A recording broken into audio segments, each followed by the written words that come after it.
Good morning.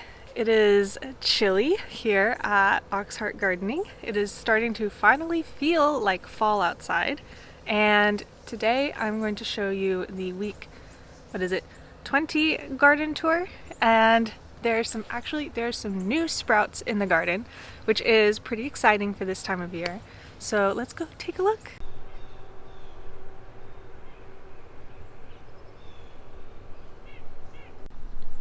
Oh, hello.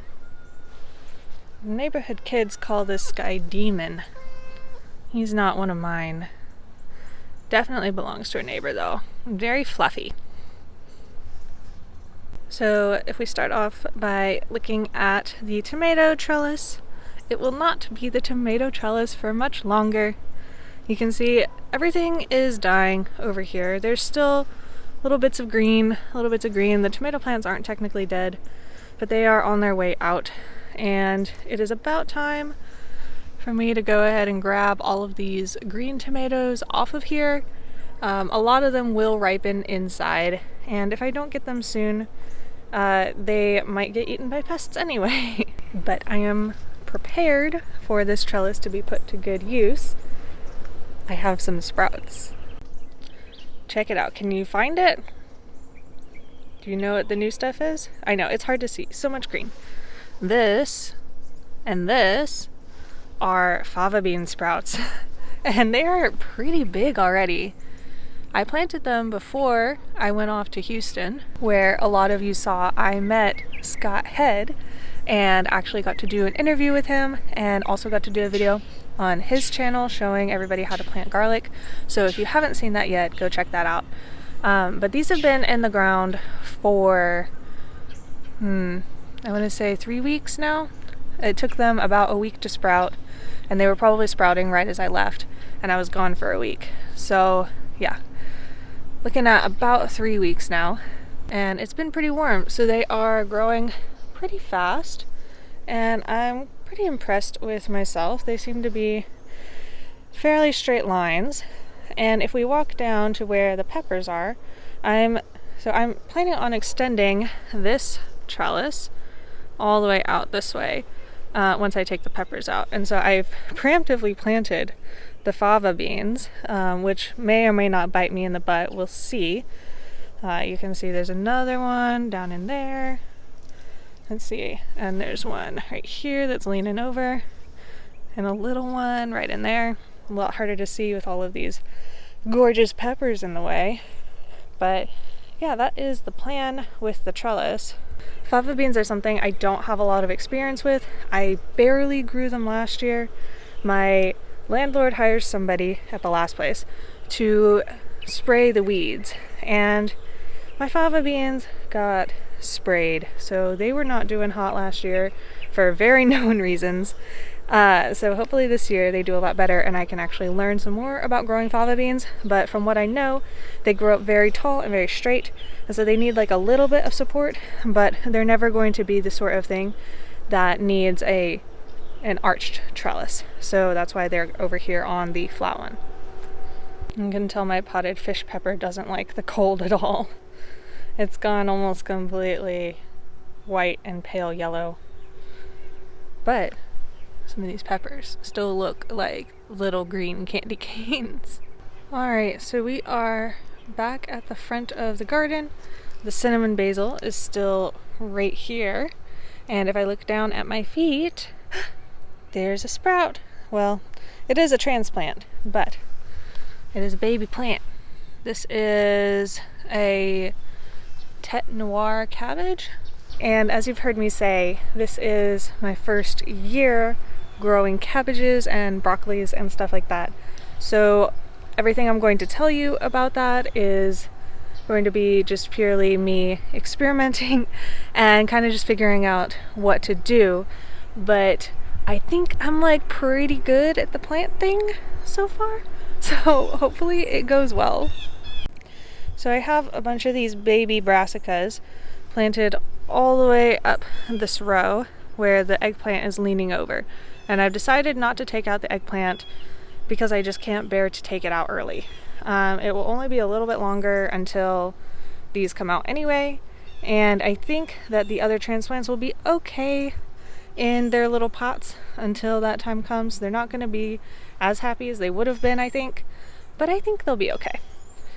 And so because of that, I'm going to get to harvest some of the eggplants that are tiny like this and only need a little bit longer to get to a good edible size. But as you can see, maybe you can't, but there's still flowers all over these eggplants.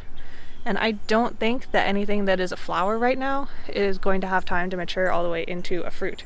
But it's nice to know that they're still trying.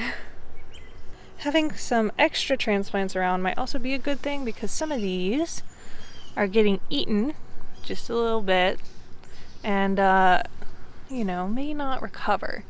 So if we have a backup plan, that's probably going to be ideal. And these nasturtiums, you can see now, there's two of them, this one and this one, that are just kind of going crazy right now. I don't actually know how much longer they will be flowering. I didn't expect them to flower this pretty in the late fall, but here they are, and they are gorgeous. And as some of you have reminded me, they are edible, but the flavor is kind of peppery. I have tried them before and they're okay. I grow them because I like that they're edible if I wanted to, or if somebody else wanted to. They're also gorgeous. I love the little lily pad leaves that they have. But I do not grow them for myself to eat primarily. They are another flower in the garden for the pollinators, and they are technically edible if I wanted to. From my viewpoint squatting down here, the jigsaw pepper and the Tabasco pepper look massive. Everybody else is also big, but they are laying over, so it's hard to tell because I did not support my peppers this year.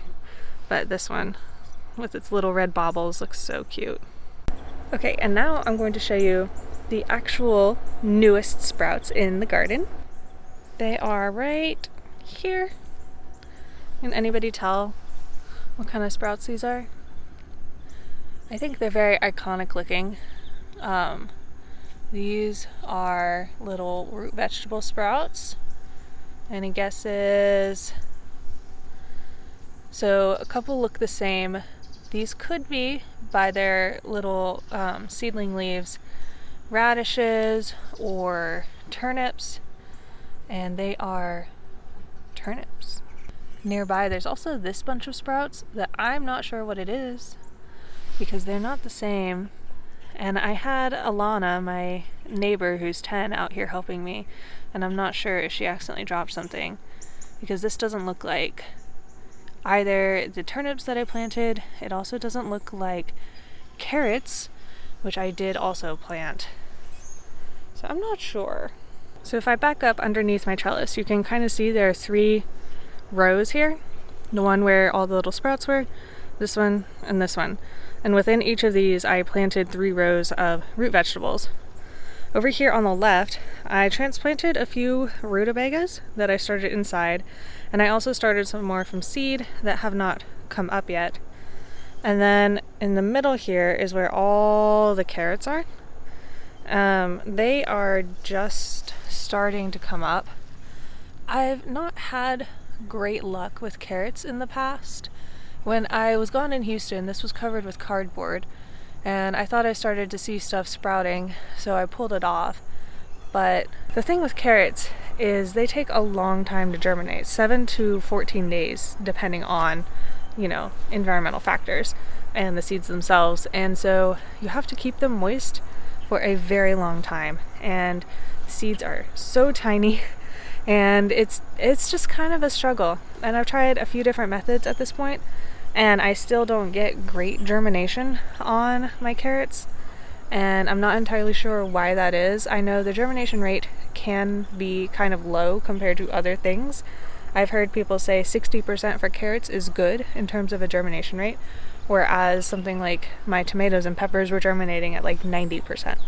So, I don't know. If you are an expert at growing carrots, maybe I could use a few tips.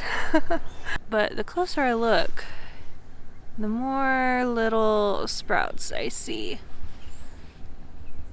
So hopefully we get enough carrots coming up.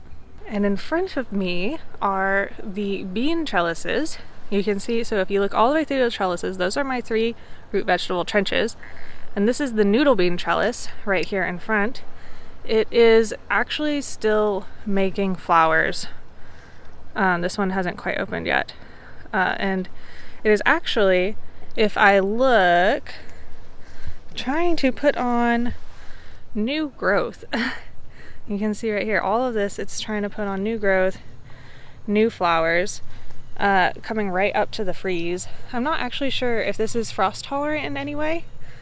I don't think it is, but it would be kind of neat if it was. Now, at the base of it, I'm planning on it not being frost tolerant because at the base of it, I've planted peas, and that was just a couple of days ago, so those won't have come up yet. But I'm hoping that they are coming up and getting ready to replace these about the time that the freeze happens, because I'm pretty sure that this will get knocked out. But like, it's just trying so hard and doing such a good job. Look, this is cool. This is a flower falling off of a baby noodle bean right there. That's what that is. So I can just slip this off, and the baby noodle bean is right there. Very cool. So it is actively producing little baby noodle beans and little baby vines. Look at how nice and green and fresh that is. Oh, and here's an open flower. The flowers are so pretty. So yeah, these noodle beans are wild and awesome, and of course I'm gonna grow them next year. This other trellis right in front of me is my second green bean trellis. It is filled out into basically full summer glory at this point. If we walk inside, you can see how pretty green it is without the light adjustments from the camera. And I have actually harvested my first batch of green beans off of this. You can see they are at varying stages of ripeness. I like to pick them when they're about this size. And when we ate them for dinner, we steamed them, and they were so tender. They were the best yet that I've had out of my garden. And maybe that's because I'm paying them closer attention and getting them like right at the right time. Because a lot of green beans, if you wait too long, they get a little tougher. But it could also just be the variety. These are Kentucky Wonder pole beans. Other beans I've grown in the garden, I had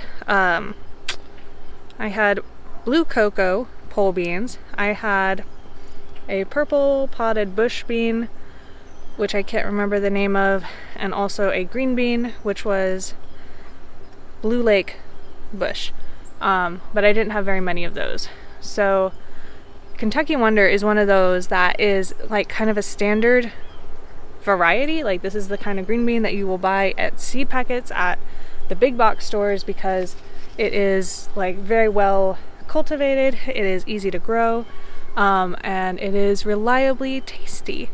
So maybe that's a factor in it being better than some of the others, but I think there's still a soft spot in my heart for the purple things. And also, these things are a lot harder to harvest on time because you cannot see them in relation to all of this green foliage. Like, can you see any green beans behind me? Probably not, because they're all green. You can also see these leaves have definitely been chewed on, but it doesn't seem to be hurting the production of the plant in the slightest. And I think the things that are doing the chewing, if I look up above me, are this. It's like a little yellow with black spiky kind of caterpillar. I'm not entirely sure, but I'm pretty sure that that is what is doing this kind of damage all over. And the plant itself is growing fast enough, and it looks like it's not damaging the leaves so bad that they can't still photosynthesize. So I'm not really too worried about it. I'll probably just leave it alone and let it keep doing whatever it's doing. And the zinnias are still going. I have fresh blooms, almost blooms, and budding blooms all on the same plant here. And I think these will keep going right up until they are absolutely taken out by the frost, because they seem pretty sturdy as far as flowering plants go. Alright, and real quick, just a little update on how the first set of transplants is doing. Again, these are the ones from the botanical gardens, and these are Long Island Brussels sprouts and graffiti cauliflowers that are alternated back and forth down the row. And I have tried, if you look, to keep them off to the side here so that I actually have a path to walk later, because this will probably get so big that it's coming out to like here by the time it's getting to be full size. And I thought about putting in a third row here, but I think that that would just block my walking path, and I don't really want to be in that situation again like I was over the summer where I couldn't actually walk through my garden. But all of these are looking really good. They're a little bit bigger than the ones that I grew from seed, probably because they were started earlier by somebody who knows what they're doing. But I think these plants are gonna do great. Alright guys, that is the garden tour for week 20. I hope you guys enjoyed, and I also want to say thank you and welcome to everybody who is new here. I got about 1,000 subscribers in the last like 72 hours because a lot of you just came over from Scott Head's channel, which I so appreciate. You guys have been really sweet to me, and I really hope that you guys continue enjoying the content. So if you haven't already, please like and subscribe. You can follow me on Instagram at Auxhart Gardening, and I will see you next time. Happy gardening!